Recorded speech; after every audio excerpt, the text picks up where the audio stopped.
Moltes gràcies, senyor president.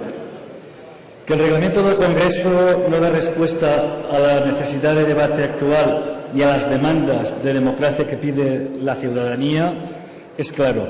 Pero este escollo legal se podría salvar si el presidente Rajoy tuviera un poco de vergüenza, porque aquí no se trata tanto de si el presidente comparece o no, algo que debería producirse ante la petición de dos grupos sin más, y no como plantea el PSOE de todos los grupos de la oposición.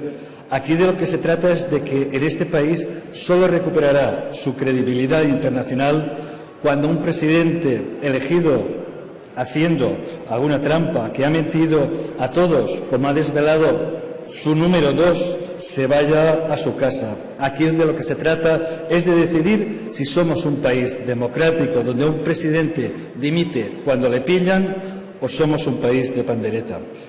Hay cosas que no tendrían ni que estar en un reglamento, pues en un país democrático son obvias y automáticas, como lo es la comparecencia y dimisión de un presidente cuando el tesorero de su partido desvela que llevan años financiándose ilegalmente a través de donaciones de empresas con las que contratan desde las administraciones públicas en las que gobiernan. Esto es, cuando nos enteramos de que el resultado electoral por el que están vaciando el estado de bienestar, eliminando derechos históricos y fomentando la desigualdad social y la pobreza de las personas a golpe de Real Decreto, hurtando el debate en el Parlamento, se ha logrado a base de donaciones ilegales, sobres de dinero negro y cuentas en Suiza.